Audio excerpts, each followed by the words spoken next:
नमस्कार साथियों, स्वागत है आप सभी का आपके अपने ऑनलाइन इंस्टीट्यूट निशांत ज्ञान के यूट्यूब प्लेटफॉर्म पर। मैं नितिन उपाध्याय आप सभी का स्वागत करता हूं, अभिनंदन करता हूं आज के अपने इस वीडियो में। मित्रों, आज के इस वीडियो का टॉपिक है, आप सभी को अपडेट दे रहा हूं। लगातार आप सभी लोग अपने रिजल्ट के बारे में लेकर के लगातार प्रश्न पूछ रहे हैं, भैया रिजल्ट कब तक आएगा। तो मैं आपको बता दूं कि रिजल्ट जो है बहुत जल्द आप सभी का आने वाला है। कभी भी आपका रिजल्ट जो है यह आखिरी सप्ताह चल रहा है। मैंने बताया था कि होली के बाद, छुट्टी के बाद आपका रिजल्ट आ जाएगा और आपका रिजल्ट तैयार भी है। ठीक है, तो रिजल्ट को लेकर के जो आपके मन में संभावनाएं चल रही हैं, शंका चल रही हैं, उसको लेकर के आप जो है परेशान न होइए। उसे लेकर के आप परेशान न होइए। बहुत ही जल्द आप सभी का रिजल्ट आपके आंखों के सामने होगा। और मैं पॉजिटिव खबर आप सभी को दे दूं तो ज़्यादा से ज़्यादा बच्चे जिनके जो सोच रहे हैं जिनका बैक लगा है, उनके बैक बहुत कम लगा है। इस बात को ध्यान रखिएगा। जिस बच्चे ने बेहतर कंडीशन में बेहतर मेहनत किया है उन लोगों का बैक नहीं लगा है। तो बैक को लेकर के आप निगेटिविटी न रखिए। बैक आपका नहीं लगा है, आपने अगर मेहनत किया है तो आपका परीक्षा परिणाम जो आ रहा है बहुत बेहतर है।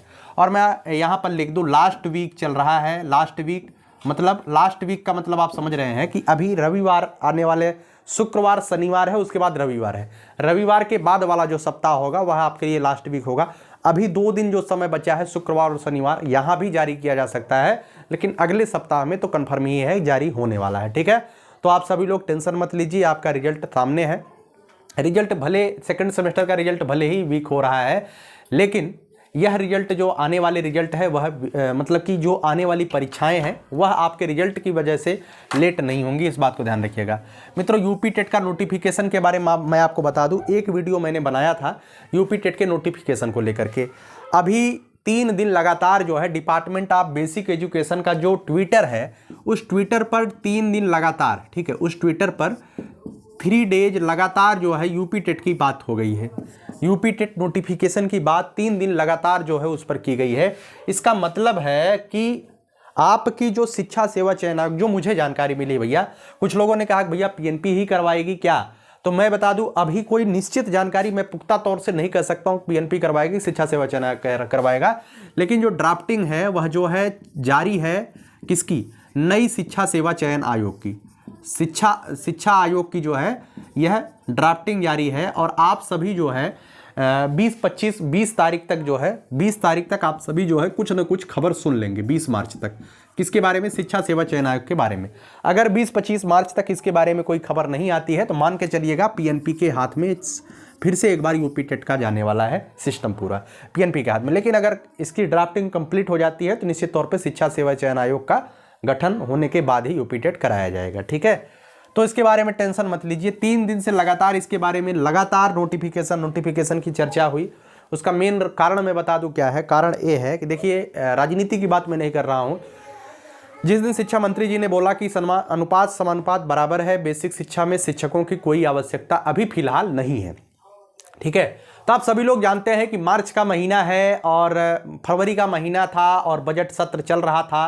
विपक्ष के इस क्वेश्चन पर कोई व्यक्ति अगर पक्ष में आप भी बैठेंगे तो आप भी जो है अपनी तरफ से सकारात्मक ही देंगे। उनकी बातों को अगर आप सुन लेंगे, कह देंगे कि हाँ पद खाली है, मैं जानबूझ के भर्ती नहीं दे रहा हूं, तो चीजें आपके फेवर में नहीं रहेंगी। आप सत्ता, मैं आपके लिए सकारात्मक बात कर रहा हूं और यह सकारात्मक भी है, आप मानिए इस बात को। अप्रैल माह में नया सत्र चलने वाला है और नए सत्र में अगर नए सत्र के बाद एडमिशन्स वगैरह, तो अभी भी मैं कह दूं कि रिक्तियां हैं और रिक्तियां थीं और रिक्तियां रहेंगी इन लोगों के मतलब कि इसके बावजूद भी।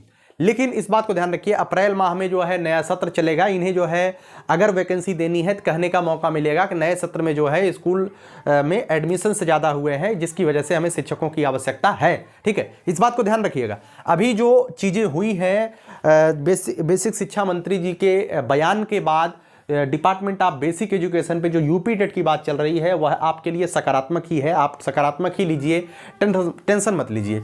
और जो आपके यूपी टेट का एग्जाम्स वगैरह है, ये एग्जाम जो है इतने जल्दी नहीं होने वाले हैं। अगर नोटिफिकेशन मार्च लास्ट में, अप्रैल में आएगा तो भी एग्जाम जो है कम से कम 3.5 महीने के अंदर, 3 महीना तो लग ही जाएगा। मई, जून, जुलाई आपका एग्जाम जुलाई लास्ट तक होगा, उसके पहले नहीं होगा। यूपी टेट की बात मैं कर रहा हूं। ठीक है, यूपी टेट की बात कर रहा हूं। आपका एग्जाम जुलाई तक ही होगा, उसके पहले नहीं होने की संभावना रहेगी अगर मार्च में नोटिफिकेशन आ भी जाता है तो।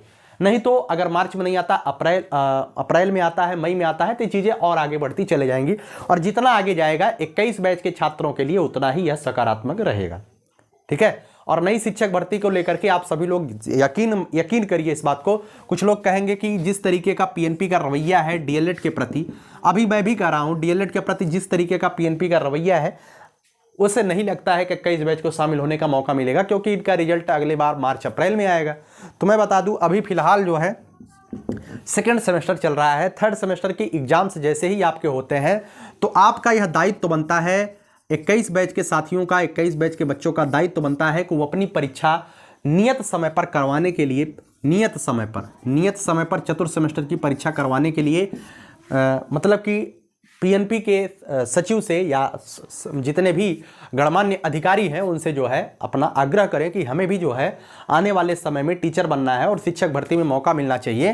तो 11 अक्टूबर की औपचारिकता है कि हमारा कोर्स खत्म हो जाएगा, तो जितना जल्दी आप एग्जाम करवा लेंगे उतना ही आपका फायदेमंद होगा। तो तृतीय सेमेस्टर की परीक्षा आपकी जो है, जो चीज़ें निकल करके सामने आई हैं, तृतीय सेमेस्टर की परीक्षा आपकी अप्रैल तृतीय सप्ताह या लास्ट सप्ताह, ठीक है, अप्रैल लास्ट से, और कुछ लोग बोल रहे थे अप्रैल लास्ट से। जो आपका जो पहली बार 2022 में जब आप परीक्षा दिए थे 9 मई को, ठीक है, 9 मई को जब आप परीक्षा दिए थे, लगभग वही डेट जा रही है आपके थर्ड सेमेस्टर को लेकर के, और इसी थर्ड सेमेस्टर के साथ फर्स्ट सेमेस्टर का भी एग्जाम होने वाला है। तो टेंशन मत लीजिए इस बात को। तो अप्रैल के लास्ट से लेकर के 9 मई का जो एरिया चल रहा है, इसी में आपके एग्जाम्स वगैरह होंगे। कुछ जगहों पर अभी टीचिंग्स वगैरह शुरू नहीं हुई है, और ऐसा कोई बात नहीं है कि बिना टीचिंग के आपकी परीक्षा नहीं हो सकती। बिना टीचिंग के भी आपकी परीक्षा संभावित हो सकती है, और ऐसा पहले हुआ है। आगे बताता हूँ फर्स्ट सेमेस्टर के एग्जाम, तो उसी समय फर्स्ट सेमेस्टर के एग्जाम होंगे, इस बात को ध्यान रखिएगा। और अभी एक चीज़ मैं बता दूं, जिनके सीटेट के, देखिए मैं बता दे रहा हूं, जिनके सीटेट के जो है अच्छे परीक्षा फल आए हैं, जैसे 120 के आसपास नंबर आपका है, ठीक है, मैं आपके अपना भाई हूं, आपके अपना हूं, इस वजह से मैं ये चीज़ें शेयर कर रहा हूं। अगर 120 के आसपास आप नंबर पाए हैं तो आपका सीधा सीधा टारगेट जो है आप यस्टेट को कर सकते हैं या अन्य प्रतियोगी परीक्षाओं को कर सकते हैं। जैसे यस्टेट में आप फिजिक्स, यस्टेट की कुछ लोग कहते हैं भैया कहाँ से यस्टेट की तैयारी करें। तो मित्रों, अगर आप लोग जो है किसी भी बैच वगैरह से तैयारी करते हैं, किसी भी ऑनलाइन कोचिंग इंस्टीट्यूट से तैयारी करते हैं, तो कोई गलत नहीं कर रहे हैं। मैं कभी ये नहीं कहूँगा कि उनसे तैयारी नहीं करनी चाहिए। एक रिदम आपको मिलता है पढ़ाई का, ठीक है। वैसे बुक्स वगैरह के लिए एक प्रॉपर वीडियो मैं तैयार कर रहा हूँ, तैयार कर दूंगा 2-3 दिन में। लेकिन यस्टेट की अगर आप यस्टेट की आप तैयारी करते हैं, 120 के आसपास है, तो आप इसकी तैयारी करते रहिए। उसके साथ साथ आपकी यूपी टेट की तैयारी खुद ब खुद हो जाएगी, उसमें कुछ दिक्कत नहीं लेनी है, ठीक है। लेकिन अगर आपके नंबर जो है 100 के नीचे हैं, तो आपको जो है चाहिए कि यूपी टेट पर एक बार दमखम लगाते हुए 120 के ऊपर लेके आइए, क्योंकि 1/4 जुड़ने की संभावना रहेगी, ठीक है। इस बात को ध्यान रखिएगा। तो अगर आप यस्टेट की तैयारी करते हैं, यस्टेट के पूरे खाका को देख लीजिए और कहीं से भी आप तैयारी प्रारंभ कर दीजिए, मेरा मानना है। बाकी यह चीज़ें मैं एक यूट्यूबर के तौर पे आपको बता रहा हूँ, यूट्यूबर के तौर पे नहीं बता रहा हूँ, अपने भाई और अपने बहन के तौर पे आपको बता रहा हूँ, ठीक है। हमारे नोट्स सीडीपी और ईवीएस के पूरी तरीके से कंप्लीट हो चुके हैं, पूर्ण हो चुके हैं, ठीक है। हमारे ईवीएस और सीडीपी के नोट्स कंप्लीट हो चुके हैं। जिन बच्चों ने नोट्स हमारे लिए हैं, वो बच्चे जो है फीडबैक आप जरूर दिया करिए, ठीक है। देखिए मेरा भी यह काम है, इसे आप गलत वे में मत लीजिएगा। मेरा भी यह काम है, मैं भी यूट्यूब पर कार्य करता हूं, अपना समय देता हूं, तो निश्चित तौर पे मुझे भी अपना पारिश्रमिक मिलना चाहिए। हर कोई व्यक्ति पैसे के लिए काम करता है, ऐसी कोई बात नहीं। कोई समाज सेवा करता है, जो आपको कहते हैं समाज सेवा करता हूं, मैं भी कह सकता हूं मैं भी समाज सेवा करता हूं, लेकिन कुछ बेसिक नीड्स होती हैं जिनके लिए हमें ये सब करना पड़ता है। तो हमारे सीडीपी और ईवीएस के नोट्स जो है कंप्लीट हो चुके हैं पूरी तरीके से। मैंने पूरी धारदार नोट्स तैयार किया है कि कौन सा धारदार नोट्स, अर्थात यह जो नोट्स है पूरी तरीके से परीक्षा ओरिएंटेड है, इस बात को ध्यान रखिएगा। अगर आपको जो है नोट्स हमारे लेने हो तो डिस्क्रिप्शन बॉक्स में लिंक दिया गया है, आप वहां से इसे परचेज कर सकते हैं। आपको एक प्राइवेट टेलीग्राम चैनल है, आप उसे ज्वाइन कर लीजिए, वहां से आपको दोनों नोट्स मिल जाएंगे, ठीक है। और मैं आपको बता दूं, अगर आप सभी लोग जो है कोई भी दिक्कत होती है तो मेरा एक व्हाट्सअप नंबर है, यह हमारा व्हाट्सअप नंबर 9794137048, ठीक है, ये 70 है। इस नंबर पर आप हमें मैसेज भी कर सकते हैं। देखिए फर्जी मैसेज मत करिएगा, ठीक है। कोई बात हो तभी मैसेज करिएगा, वरना मैसेज ना करिएगा। और मैं आपको बता दूं, जो बच्चा ये कह रहा है कि एक बच्चे ने हमसे कहा कि भैया नोट्स में आपके कुछ चीज़ें जैसे मिसिंग है, तो मैं आपको बता दूं, जितने चीज़ें मैंने दिया है वो आपके परीक्षा का जो सिलेबस है उसी सिलेबस को आधार बनाते हुए मैंने लिखा है, ठीक है। अब जैसे ये नहीं, मैं नहीं कह सकता हूं कि चीज़ें वहीं से ऑल टोटल छपेंगी। बात यह है कि जितने से जितने प्रीवियस ईयर का पेपर आप करेंगे, वैसे प्रीवियस ईयर पेपर मैं उस टेलीग्राम चैनल पे डाल दूंगा, जो ग्रुप में बनाया है उसमें डाल दूंगा, प्राइवेट वाला। और भी जो चीज़ें हो सकती मैं उसमें करने का प्रयास करूंगा। बाकी जो भी बच्चा नोट्स लिया हो, फीडबैक आप जरूर दीजिएगा। ये हमारे इज्जत की विषय होती है कि आपका जो फीडबैक होता है उससे और बच्चे प्रभावित होते हैं और हमारा भी सहयोग होता है, ठीक है। तो आप सभी लोग अपना सकारात्मक सहयोग हमारे साथ बनाए रखिए।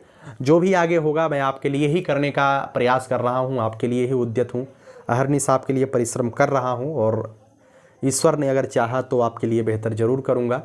आप सुपर टेट की अगर तैयारी करना चाहते हैं तो आप तैयारी प्रारंभ कर दीजिए। कहीं से भी आप तैयारी कर रहे हैं तो आप पढ़ाई प्रारंभ कर दीजिए। देखिए, पढ़ाई आपकी कभी जाया नहीं जाएगी, इस बात को ध्यान रखिएगा।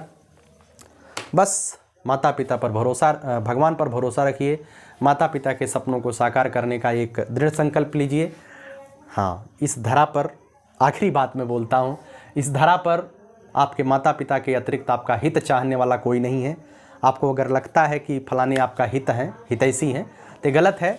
आप अपने माता पिता के ही सपनों को साकार करने का पूरी तरीके से प्रयास करिए भाई, वही आपके अपने हैं। और हाँ, एक चीज़ मैं बता दूं, मेरा इंस्टाग्राम आईडी है नितिन उपाध्याय 817, ठीक है। NITIN नितिन उपाध्याय UPADHYAY नितिन उपाध्याय 817, ये मेरी इंस्टाग्राम आईडी है, मेरा इंस्टाग्राम आईडी है। आप इस इंस्टाग्राम आईडी पर हमें फॉलो कर सकते हैं, क्योंकि यूट्यूब पर मैं लाइव आने का प्रयास करता हूं तो यूट्यूब पर बहुत ज़्यादा बच्चे हो जाते हैं, तो इस आईडी पर जो है बहुत कम बच्चे होते हैं, तो उनके प्रॉपर जवाब मैं दे देता हूं जिनका जवाब चाहिए।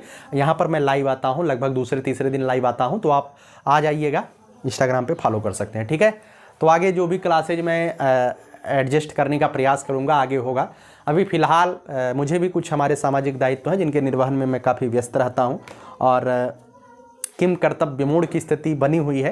लेकिन फ़िलहाल आप सभी का सहयोग रहेगा, आप सभी का प्रेम और सौहार्द रहेगा, आप सभी का आशीर्वाद रहेगा, तो निश्चित तौर पे मैं किम कर्तव्य विमूढ़ की स्थिति से भी बाहर निकलूँगा।